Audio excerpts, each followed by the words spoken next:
ভূমিকম্প হলে করণীয় কি এবং ভূমিকম্প থেকে আত্মরক্ষার বিশেষ কোনো দোয়া আছে কি না? উত্তর হলো যে ভূমিকম্প হলে একজন ঈমানদার আল্লাহর উপরে পরিপূর্ণভাবে তাওয়াক্কুল করবে, ভরসা করবে এবং আত্মরক্ষার জন্য সংশ্লিষ্ট বিষয়ে যারা বিশেষজ্ঞ আছেন তারা যে সমস্ত পরামর্শ দিয়ে থাকেন সেগুলোকে তারা আমল নিয়ে নিজেকে নিরাপদে রাখার চেষ্টা করবেন।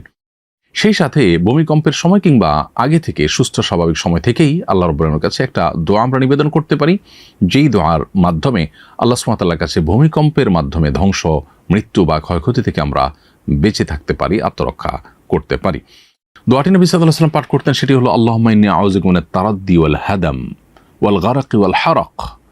অর্থাৎ, হে আল্লাহ, আপনার কাছে আমি পানা চাই উপর থেকে পড়ে মৃত্যুবরণ করা থেকে, কিংবা কোনো ভবন বা কোনো কিছু ভেঙে চাপা পড়ে মৃত্যুবরণ করা থেকে। এখানে পরিষ্কারভাবে যে দোয়া করা হয়েছে তার মাধ্যমে ভূমিকম্পের মৃত্যু বা ভূমিকম্পে ক্ষতিগ্রস্ত হয়ে মৃত্যুবরণ করা থেকে বাঁচার সুস্পষ্ট দোয়া আল্লাহর কাছে রয়েছে। অতএব এটিকে আমরা নিবেদন করতে পারি এবং স্বাভাবিক অবস্থাতে এটি আমরা বারবার করে আল্লাহ তাআলার কাছে পড়তে থাকতে পারি। পরিবারের সব সদস্যদেরকে আমরা শিখিয়ে দিতে পারি, আল্লাহুম্মা ইন্নী আউযু বিকা মিনাত তারাদ্দি ওয়াল হাদাম ওয়াল গারাকি ওয়াল হারাক। আল্লাহ, আপনার কাছে পানা চাই উপর থেকে পড়ে মৃত্যুবরণ করা, কোনো কিছু নিচে চাপা পড়ে মৃত্যুবরণ করা, এবং আগুনে পড়ে মৃত্যুবরণ করা এবং পানিতে ডুবে মৃত্যুবরণ করা, এগুলো থেকেও পানা চাই। ওয়াল গারাক ওয়াল হারাক, অর্থাৎ পানিতে ডুবে মারা যাওয়া কিংবা আগুনে পড়ে মারা যাওয়া থেকে পানা চাই। ওয়া আউযু বিকা আন ইয়াতাখাব্বাতানি আশ-শায়তান ইনদাল মাউত, আর মৃত্যুর সময় শয়তান আমাকে প্ররোচিত করে, প্রতারিত করে, ওয়াসওয়াসা দিয়ে, কুমন্ত্রণা দিয়ে বিভ্রান্ত করে বেঈমান করা থেকে আপনার কাছে পানা চাই। ওয়া আউযু বিকা আন আমুতা ফি সাবিলিকা মুদবিরা আও আমুতা লাদিগা, এবং আপনার রাহে কখনো জেহাদে গেলে আমি যেন পেছনে ফিরে না আসতে হয়, বরং আমি যেন জেহাদের সামনের দিকেই অগ্রসর হতে পারি, এবং আমি যেন কখনো সাপের দংশন মৃত্যুবরণ না করি। এভাবে দোয়া নবী সাল্লাল্লাহু আলাইহি ওয়াসাল্লাম করেছেন। যদিও এই যে মৃত্যুগুলো, এই মৃত্যুগুলো কোনোটি কিন্তু খারাপ মৃত্যু নয়, শুধুমাত্র জেহাদের ময়দান থেকে পলায়ন করা এটি খারাপ এবং কবিরা গুনাহ। বাকি যে কোনো মৃত্যু কিন্তু একজন নেককার মৃত্যু হতে পারে। অতএব কেউ যদি সাপের দংশনে মারা যায় কিংবা কেউ যদি পানিতে ডুবে মারা যায়, তাহলে সেক্ষেত্রে সেগুলো খারাপ কোনো মৃত্যু নয়। শয়তানের ওয়াসওয়াসা দিয়ে কেউ যদি, ওয়াসওয়াসার কারণে কেউ ঈমান ছাড়া মারা গেলেন, সেটা খারাপ। আবার সেই সাথে কেউ যদি আল্লাহর রাহে জেহাদ থেকে পলায়ন করেন, সেটা খারাপ। এর বাইরে বাকিগুলো কিন্তু স্বাভাবিক। তারপরেও আমরা সুস্থ স্বাভাবিক সময় আল্লাহর কাছে তওবা করে ভালোভাবে মৃত্যুবরণ করতে চাইব। কোনো ভবনের নিচে চাপা পড়ে, কোনো কঠিন পরিস্থিতিতে পড়ে ধুকে ধুকে মারা যাওয়া, এটা নিশ্চয়ই কারোর কাঙ্ক্ষিত বিষয় হতে পারে না। অতএব আমরা আল্লাহ তাআলার কাছেই দোয়া করব। এরপর যদি আল্লাহ না করুন কাউকে আল্লাহ তাআলা ধরনের পরিস্থিতিতে ফেলেন, তাহলে তিনি সবর করবেন, এবং প্রত্যেকটা কষ্টের বিনিময় আল্লাহ তাআলা বান্দাকে দিয়ে থাকেন। অতএব সবর করতে পারলে তিনি বিনিময় লাভ করবেন। আমি আবারও দোয়াটি বলছি, আল্লাহুম্মা ইন্নী আউযু বিকা মিনাত তারাদ্দি ওয়াল হাদাম ওয়াল গারাকি ওয়াল হারাক ওয়া আউযু বিকা আন ইয়াতাখাব্বাতানি আশ-শায়তানু ইনদাল মাউত ওয়া আউযু বিকা আন আমুতা ফি সাবিলিকা মুদবিরা আও আমুতা লাদিগা। দোয়াটি অত্যন্ত অর্থবহ। আল্লাহর রাহে থেকে আমরা পিছপা হয়ে পলায়ন করতে গিয়ে মারা যাওয়া এবং শয়তানের ওয়াসওয়াসা এটা নিয়ে মারা যাওয়া অত্যন্ত খারাপ এবং গর্হিত। আল্লাহ আমাদের সব ধরনের এই মৃত্যুগুলো থেকে হেফাজত করুন এবং স্বাভাবিক ঈমানের সাথে নেককারদের মৃত্যু আল্লাহ তাআলা আমাদের সবাইকে নসিব করুন। কোন এক শুক্রবারে বিশাল ভূমিকম্পের মধ্য দিয়ে কিয়ামতের দিন সূচনা হবে, কথাটি কতটুকু সত্য? ইসলামের আলোকে বুঝিয়ে বলবেন। কিয়ামতের দিন, মহাপ্রলয়ের দিনটি থাকবে শুক্রবার, এটি বিশুদ্ধ হাদিসে বর্ণিত হয়েছে, নবী সাল্লাল্লাহু আলাইহি ওয়াসাল্লাম থেকে সুসাব্যস্ত হয়েছে। শুক্রবারের ফজিলত সংক্রান্ত একটা হাদিসে জুমার দিনে কি কি হয়েছে এবং কি কি হবে সেগুলো বলতে গিয়ে একটা পর্যায়ে এই দিনেই কিয়ামত প্রতিষ্ঠিত হবে বা মহাপ্রলয় হবে, যখন সৃষ্টি জগতের সব কিছুকে আল্লাহ তাআলা ধ্বংস করবেন, আবার পুনরায় মানুষকে, প্রাণী জগৎকে আবার সৃষ্টি করে সবার হিসাব নিকাশের মুখোমুখি করবেন, হাসর কায়েম হবে।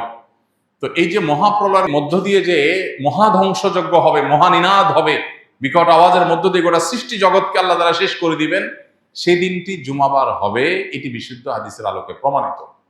এখানে একটা সূক্ষ্ম প্রশ্ন তৈরি হয়, সেটা হলো, জুমার দিনে গোটা দুনিয়া ধ্বংস হবে, এটা হাদিসে আছে, অথচ গোটা পৃথিবীর সব জায়গায় একই দিনে জুমার দিন হয় না। বাংলাদেশে আমরা যখন আজকে ধরুন জুমার দিন, শুক্রবার দিন, এখন আমরা জুমার দিনে জুমা আদায় করছি, জুমার দিনে আমল করছি, ঠিক এই সময় পৃথিবীর অনেক দেশে গভীর রাত, ঘুম বা অন্য কোনো দিক, বৃহস্পতিবার। তাহলে যখন কিয়ামত একই দিনে হবে গোটা পৃথিবীতে, বার তো একইটা থাকবে না, তাহলে সেখানে তো শুক্রবার না, সেখানে কেমনে কিয়ামত হবে? এটার উত্তর হলো, আজকে পৃথিবীর যে ব্যবস্থাপনা আমরা দেখতে পাচ্ছি, মহাপ্রলয়ের দিন পৃথিবীর এই ব্যবস্থাপনা থাকবে না। আমরা আজকের পৃথিবীর সাথে তুলনা করে সেদিনকে আমরা বিচার করছি যে সেদিন তো কোথাও জুমার দিন, কোথাও বৃহস্পতিবার দিন হবে, কোথাও দিন হবে, কোথাও রাত হবে। এই দিন এবং রাত এবং বারের এই পরিবর্তন আল্লাহর যে সমস্ত সৃষ্টির কারণে হয়ে থাকে, যে সিস্টেমের কারণে হয়ে থাকে, কিয়ামতের মুহূর্তে ওই সিস্টেম পুরাটাই মুখ থুবড়ে পড়বে, ভেঙে পড়বে, এগুলোর কোনোটাই কাজ করবে না। যে সূর্যের অবস্থান পরিবর্তনের কারণে দিন এবং রাতের পরিবর্তন হয়, এই সূর্যই আলোহীন হয়ে যাবে। হাদিসে আসছে নবী সাল্লাল্লাহু আলাইহি ওয়াসাল্লাম বলেছেন, যেই সকাল থেকে মহাপ্রলয়ের শুরু হবে তার আগের রাত হবে দীর্ঘ। এই যে দীর্ঘ রাত হবে, তখন তো গোটা পৃথিবী একাকার হয়ে যাবে। এবং আল্লাহ তাআলা কোরআনে কারীমে বলেছেন সূরা শামসের মধ্যে যে ইদা শামসু কুববিরাত ওয়া ইদান নুজুমু কাদারাত। এই সূরা শুধু অনুবাদ করলে আপনার কাছে পরিষ্কার হয়ে যাবে বিষয়টা। আল্লাহ বলেছেন সেদিন সূর্য কি হবে? আলোহীন হয়ে যাবে। সূর্যের আলো কারণে তো দিন হয়। সূর্যের আলোই যখন থাকবে না, তারকারাজি যখন খসে পড়বে, চাঁদ, সূর্য এবং গোটা সৃষ্টি জগৎ, মহাকাশ এবং আপনার নৌমণ্ডল, ভূমণ্ডল সব যখন শেষ হয়ে যাবে এবং এগুলোর প্রিপারেশন যখন শুরু হবে, আগের রাতটা হবে দীর্ঘ, মানুষ অপেক্ষা করবে সকালের, কিন্তু ভোর আর হবে না। এরপরে পশ্চিম দিকে সূর্য উঠবে, তারপরে ধাপে ধাপে সিংহা ফুৎকার দেয়া হবে, মহাপ্রলয় শুরু হবে। তাহলে বোঝা গেল মহাপ্রলয়ের সেই সময়, সেই মুহূর্ত, সেটা আজকের পৃথিবীর যে সিস্টেম আছে এইটা হুবহু তখন থাকবে না, বরং তখনকার পৃথিবীতে আজকের সিস্টেম যেটার উপরে দিন রাত নিরূপণ হয়, গোটা পৃথিবী যেভাবে আপনার এক এক অঞ্চল এক একটা সময় আপনার আমরা পাই, এই পুরো সিস্টেমটাই তখন মুখ থুবড়ে পড়বে। অতএব এটার সঙ্গে মহাপ্রলয়ের সেই সময়কে তুলনা করা যাবে না। আর সবচেয়ে বড় বিষয় হলো, যখন কোনো হাদিস বিশুদ্ধভাবে প্রমাণিত হয়, তখন সে হাদিস যদি আমাদের কোনো কারণে বুঝে নাও আসে, তো আল্লাহ তাআলা ভালো জানেন কিভাবে এটা হবে, কিন্তু হবে এটুকু নিশ্চিত। আমার বুঝে নাও আসতে পারে, না আসলেও আমার ঈমানের জায়গা হলো যে হাদিসে নবী সাল্লাল্লাহু আলাইহি ওয়াসাল্লাম বলেছে এটা হবে, তাহলে হবে। অনেক কিছুই তো আমাদের বুঝে আসে না। 1450 বছর আগে নবী সাল্লাল্লাহু আলাইহি ওয়াসাল্লাম অনেক কিছু বলেছে যেটা আমাদের বুঝে আসে নাই। কোরআনে আল্লাহ তাআলা বলেছেন যে ওয়াল বিগালা ওয়াল হামিরা লিতারকাবুহা ওয়া জিনা। একটা পর্যায়ে আল্লাহ তাআলা বলেছেন ওয়া ইয়াখলুকু মা লা তা'লামুন। আর এই যে গাদা, খচ্চর, যেগুলো তোমরা বাহন হিসাবে এগুলোকে গ্রহণ করছো, এগুলো দিয়ে তোমরা চলাফেরা করছো। দেখুন তখনকার পৃথিবীতে গাদা, খচ্চর, ওট, ঘোড়া, এই তো, এছাড়া তার বাহন ছিল না। এগুলো দিয়ে মানুষ চলতো, নৌকা দিয়ে মানুষ চলতো। আল্লাহ বলছেন বাহন হিসাবে আরো অনেক বাহন সৃষ্টি হবে যেটা তোমরা জানো না। এখন সেই বাহন, বাস, ট্রাক, বিমান, বিভিন্ন রকমের বাহন তৈরি হয়েছে কি হয় নাই? 1450 বছর আগে আল্লাহ তাআলা যখন এই আয়াত নাজিল করেছেন, তখন কি সাহাবীদের কাছে এটা পরিষ্কার ছিল? তারা তো দেখছেন যে ঘোড়া, গাদা, খচ্চর, ওট, এই তো নৌকা, এগুলোতে তো মানুষ চড়ে, এগুলোই তো বাহন। আল্লাহ বলছেন ওয়ায়াখলুকু মা লা তা'লামুন, আরো অনেক বাহন তৈরি হবে, আল্লাহ সৃষ্টি করবেন। মানুষের মাথায় সে বুদ্ধি, বিবেচনা, জ্ঞান দিয়ে পৃথিবীতে বহু বাহন আরো হবে যা তোমরা এখন জানো না। এরকম কোরআনের বহু বিষয় যখন নাজিল হচ্ছে তখন বুঝে আসে নাই। সাহাবীরা তো বলে নাই, না মাথায় ধরতেছে না, মানলাম না, তা তো বলেন নাই। অতএব কোরআন বা সুন্নাহ যদি কোনো কিছু বলে, সেটা যদি কোরআন সুন্নাহর কথা হিসাবে সুসাব্যস্ত হয়, তাহলে সেটা ক্লিয়ার, আমার বুঝে আসুক বা না আসুক। আল্লাহ আল্লাহ। একজন সোশ্যাল মিডিয়ায় লিখেছে, ভূমিকম্প হলে পুরুষরা দৌড় দেয় আর নারীরা নিজের ওড়না খোঁজে। এরকম দুর্যোগ মুহূর্তে ওড়না ছাড়া বেরোলে গুনাহ হবে কিনা, শরীয়ত এক্ষেত্রে নির্দেশনা কি দেয়?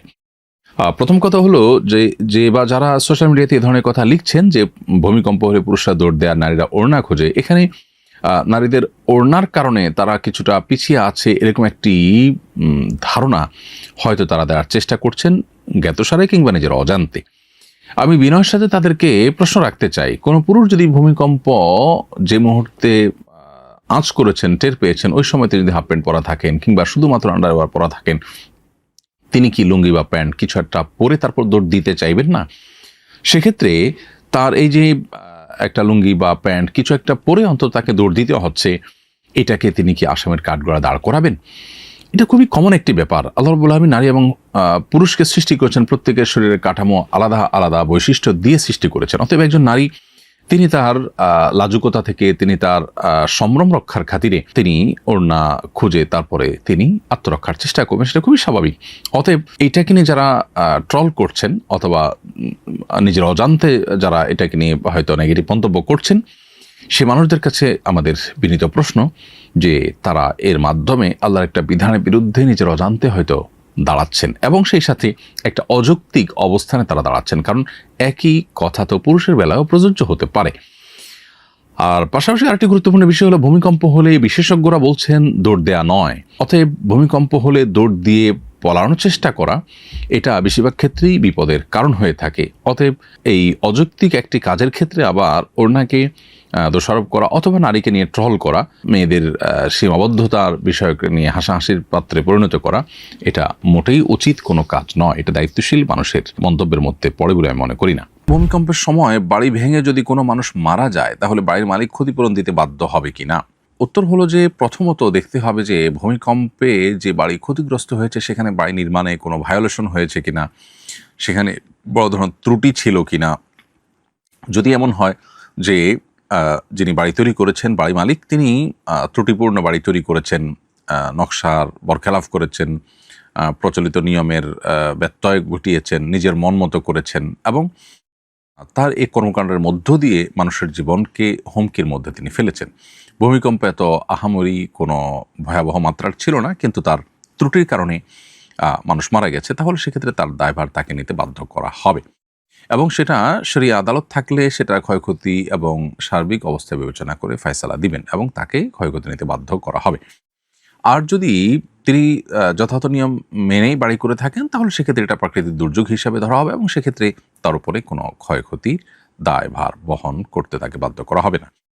এবং সেই সাথে যে বা যারা এই ভাঙা বাড়ির নিচে চাপা পড়ে মারা গেলেন, তাদেরকে শহীদ হিসাবে গণ্য করা হবে। তারা আল্লাহ তাআলার কাছে শাহাদাতের মর্যাদা লাভ করবেন যদি তারা ঈমানদার হিসাবে মৃত্যুবরণ করে থাকেন।